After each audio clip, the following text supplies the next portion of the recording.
जिन्होंने खुद अपने किसी करीबी रिश्तेदार को कुर्बान होते हुए देखा। हमारी छोटी बहन शगुन से लेके सकीना, सजाद, कैसर, किन किन के नाम लूं? किसी ने वालिद खोया, किसी ने अंकल, और सजाद ने जिस तरह हाउस के सामने उस दर्द का इजहार किया, मेरे पास शायद उससे बेहतर उसका यहां हाउस के सामने जिक्र करने के लिए अल्फाज नहीं होंगे। हम में से कितने हैं जिनके ऊपर हमले हुए? रफीक साहब, इन्होंने अपने वालिद साहब पे हमला होते हुए देखा। नायक साहब, उस हमले की जो निशानी उन पे रही, कब्र तक वो उन जख्मों को ले गए। इसी तरह कई सारे हमारे साथी, जो अगर हम गिनना शुरू करें, गिनते गिनते थक जाएंगे कितने हमले हुए।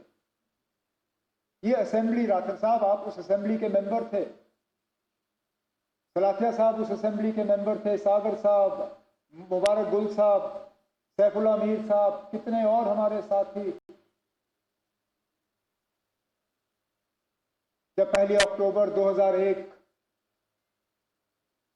श्रीनगर के असेंबली कॉम्प्लेक्स पे हमले में 40 लोग अपनी कीमती जानें गंवा गए। इसलिए मैंने कहा, उन लोगों के दुख दर्द को शायद इस असेंबली से ज्यादा कोई और असेंबली या पार्लियामेंट समझ नहीं पाएगी। इसलिए हमने चाहा कि यहां इस हाउस के तरफ से इस हमले की मजम्मत हो और उन 26 खानदानों के साथ हम अपनी जो है उनके साथ हमदर्दी करें। हम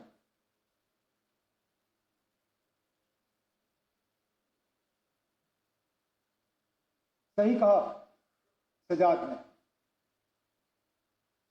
उनके नाम का जिक्र होना चाहिए। मैं चाहूंगा कि जब जो ओरिजिनल आपने ओबिचुअरी रेफरेंस मूव की, उनमें जो 26 नाम हैं, लेफ्टिनेंट नेवी के अफसर विनय नरवाल हरियाणा से, एन रामचंद्रन केरला से, दिनेश अग्रवाल छत्तीसगढ़ से, अतुल श्रीकांत मोनी महाराष्ट्र से, नीरज उधवानी उत्तराखंड से, यूएई में काम कर रहे थे, समीर गुहा वेस्ट बंगाल से, सुशील नत्याल मध्य प्रदेश से, संजय लेले महाराष्ट्र से, संदीप न्योपानी नेपाल से, बितेन अधिकारी वेस्ट बंगाल से, मंजूनाथ राव कर्नाटक से, दिलीप देसले महाराष्ट्र से, प्रशांत सतपति उड़ीसा से, मनीष रंजन बिहार से, सैयद आदिल हुसैन शाह हापतनाग अनंतनाग जम्मू कश्मीर से, JS चंद्रमौली आंध्र प्रदेश से, मधुसूदन राव कर्नाटक से, संतोष जगदाई महाराष्ट्र से,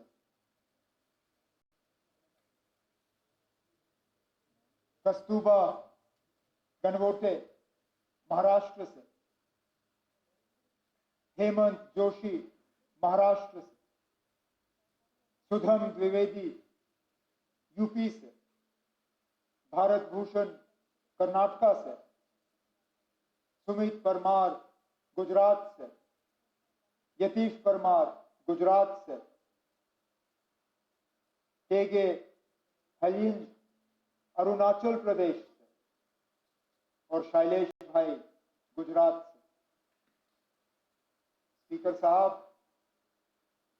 उत्तर से लेके दक्षिण, पूरब से लेके पश्चिम, कहां अरुणाचल, कहां गुजरात, कहां जम्मू कश्मीर, कहां केरला और बीच की सारी रियासतें, पूरा मुल्क इस हमले के लपेट में आया है।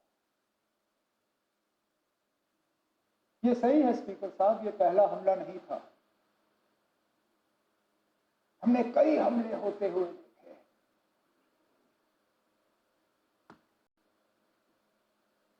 हमने अमरनाथ यात्रा के कैंप पे हमले होते हुए देखे।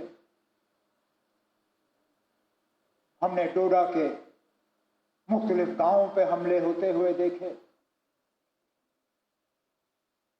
हमने कश्मीरी पंडितों के बस्तियों पे हमले होते हुए देखे।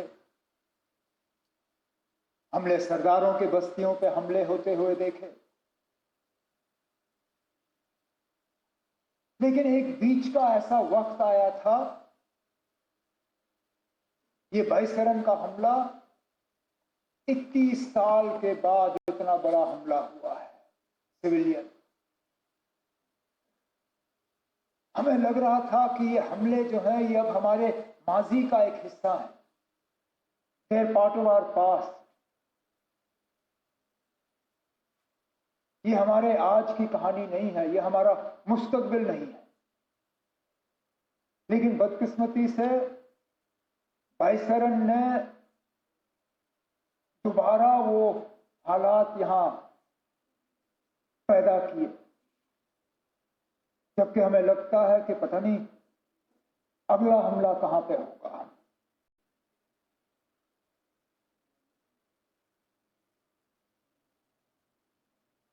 मैं अपनी जगह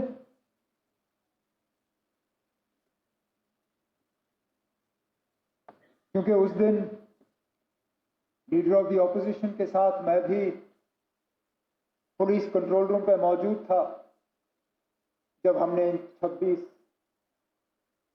लोगों को वहां पे श्रद्धांजलि पेश की।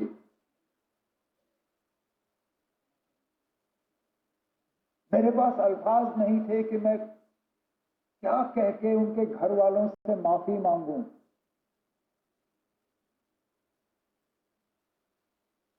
ये जानते हुए कि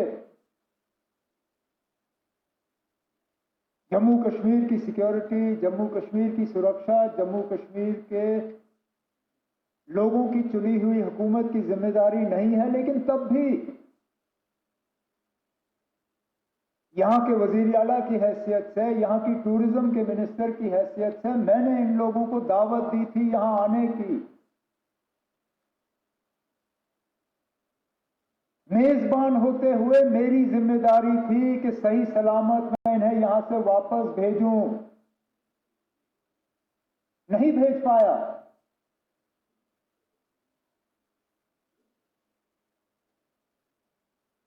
और माफी मांगने के अल्फाज नहीं थे।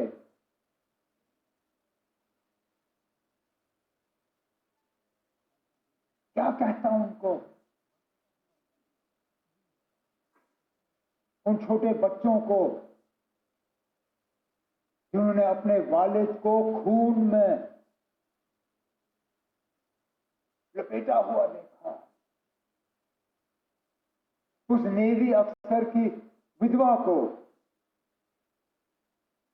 जिनको शादी हुए ही चंद दिन हुए थे,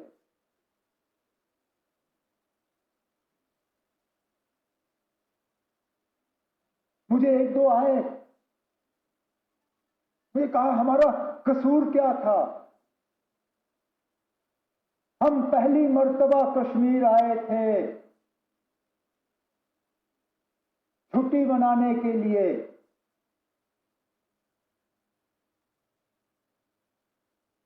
और इस छुट्टी का जिंदगी भर अब हमें खमियाजा भुगतना पड़ेगा।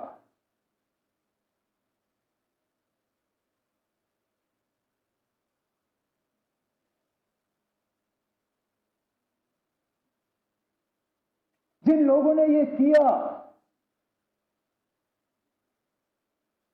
कहने के लिए तो वो कहते हैं कि हमारी भलाई के लिए किया, लेकिन क्या हमने उनसे कहा था कि हम ये चाहते हैं? क्या हमने उनसे कहा था कि हमारे नाम में आप इन 26 लोगों को कब्र में बंद करके यहां से वापस भेजें? क्या हमारी इसमें कोई मंजूरी थी? क्या ये हमारी इजाजत से हुआ? हम में से कोई इस हमले के साथ नहीं है। इस हमले ने हमें अंदर से खोखला किया, लेकिन इस हमले ने, क्योंकि हर खराबी में कहीं ना कहीं हमें कोई रोशनी की किरण ढूंढने की कोशिश करनी चाहिए। बहुत मुश्किल है इन हालात में वो रोशनी ढूंढना, लेकिन स्पीकर साहब, पहली मर्तबा 26 साल में मैंने जम्मू कश्मीर में किसी हमले के बाद लोगों को इस तरह बाहर आते हुए नहीं देखा। कठुआ से लेके कुपवारा तक शायद ही कोई शहर या गांव ऐसा जहां लोगों ने बाहर आके इस हमले की मजम्मत नहीं की, कहा कि ये मेरे नाम में नहीं हुआ, नॉट इन माय नेम। ये आपने जिसके लिए भी किया हो, मेरे लिए नहीं किया। और ये लोगों का बाहर आना, इसमें हम में से किसी का हाथ नहीं। हुकूमत ये कहे कि हमने कराया, कोई और ये कहे हमने कराया, कोई नहीं ना। हम भी इस गाड़ी पे चढ़े,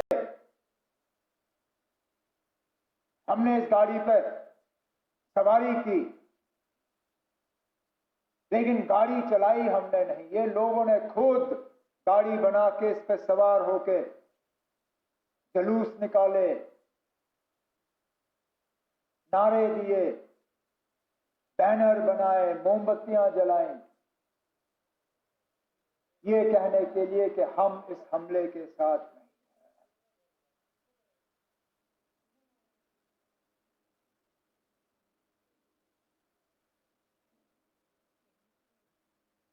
मिलिटेंसी, टेरर, दहशत, आतंकवाद,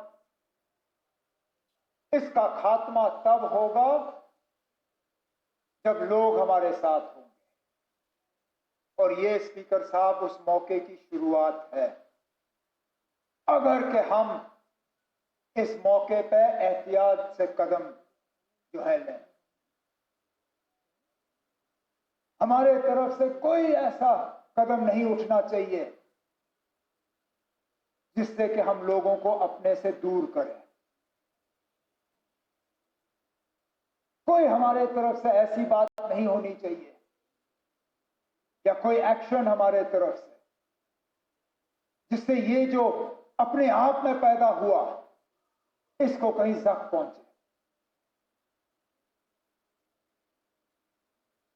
क्योंकि सही कहा सजाद ने, हम बंदूक के जरिए मिलिटेंसी को कंट्रोल कर सकते हैं, उसको खत्म नहीं कर सकते। खत्म तब होगा जब लोग हमारे साथ होंगे। और आज लगता है कि लोग अब वहां तक पहुंच रहे हैं। स्पीकर साहब, मस्जिदों में जुमा नमाज से पहले 2-2 मिनट की खामोशी इख्तियार की गई। जामा मस्जिद श्रीनगर,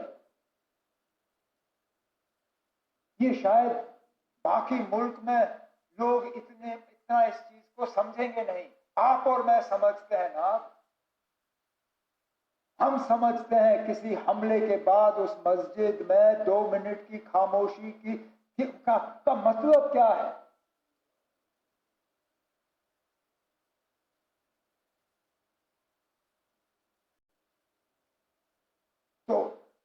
मेरी तो सिर्फ यही कोशिश रहेगी कि इस सिलसिले को हम बनाएं, बढ़ाएं, घटाएं नहीं, कम ना करें।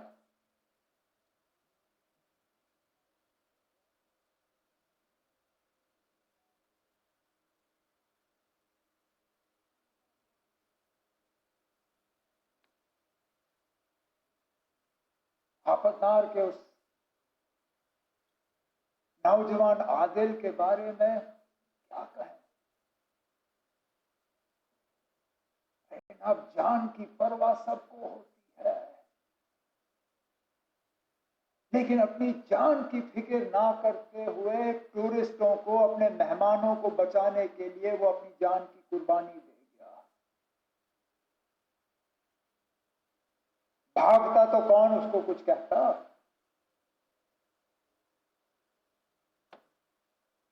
भागने के बजाय खतरे की तरफ गया। इस तरह के और मिसाल हैं जिनके बारे में आज हम सुनना शुरू कर रहे हैं। जो टूरिस्ट वहां से निकले, उन्होंने अब जिक्र करना शुरू किया।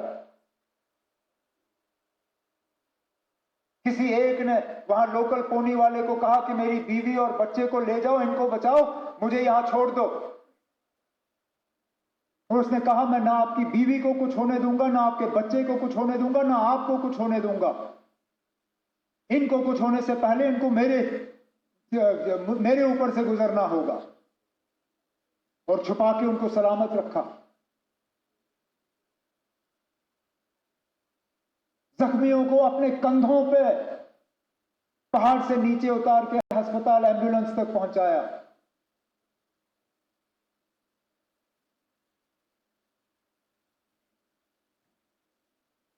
और उसके बाद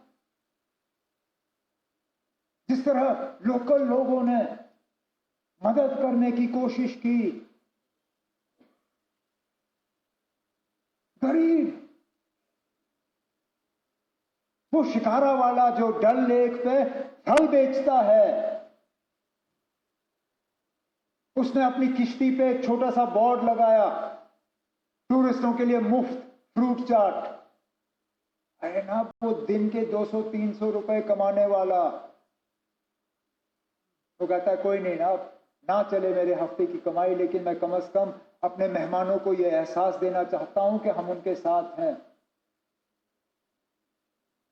वो 3 व्हीलर वाला ने टूरिस्टों को कहा कि अगर आपको हवाई अड्डा पहुंचना है, मैं मुफ्त आपको हवाई अड्डा पहुंचा दूंगा। इसी तरह की टैक्सी वाले, होटल वालों ने अपने कमरे खोले और कहा आप यहां रहिए। जिन्होंने गुलमर्ग छोड़ के, पहलगाम छोड़ के, सोनमर्ग छोड़ के श्रीनगर भाग के आए, जिनके पास रहने की जगह नहीं थी, होटल वालों ने उनको कहा कि हम आपसे पैसा नहीं लेंगे, आप रहिए यहां पे।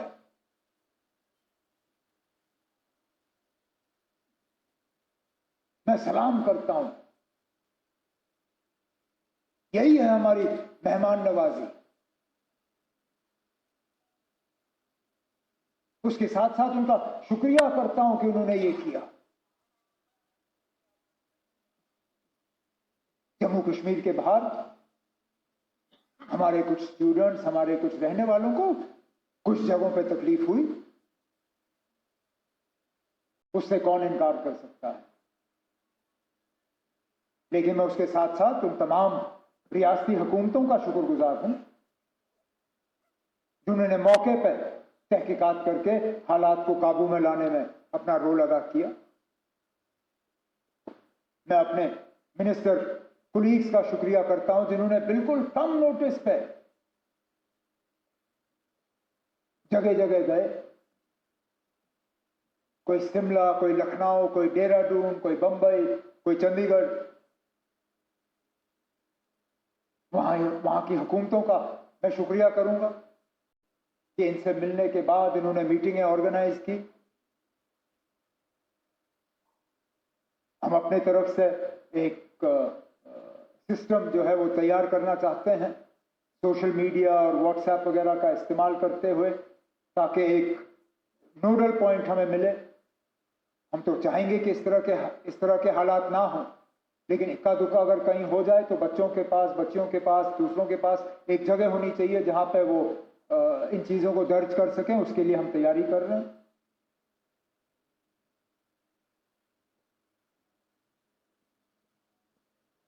बदकिस्मती से सोशल मीडिया में जहां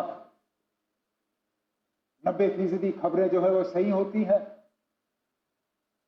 10% वो भी लोग हैं जो झूठी खबर फैलाने की कोशिश करते हैं। मैं उन्हें कहना चाहता हूं कि अपनी हरकतों से बाज आओ। जब ये लोग झूठी खबरें फैलाते हैं तो जिन पे असली ये मुश्किल का जो उनको सामना करना पड़ता है, उनको भी फिर जो है इस झूठी खबर का खमियाजा भुगतना पड़ता है। तो हम इन झूठी खबरों को बर्दाश्त नहीं करेंगे, ये मैं उनको वार्न करना चाहता हूं।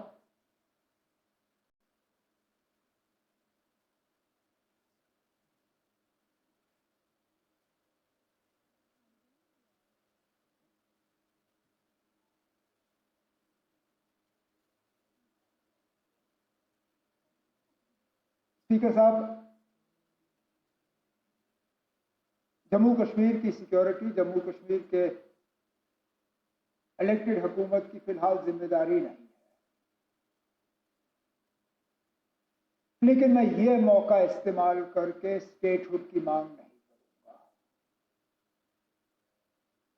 अब मैं किस मुंह से इस पहलगाम के वाकये को इस्तेमाल करके मरकज से कहूंगा ना अब मुझे स्टेटहुड दो। मेरी क्या इतनी सस्ती सियासत है? मुझे क्या इन 26 लोगों के मरने की इतनी कम कदर है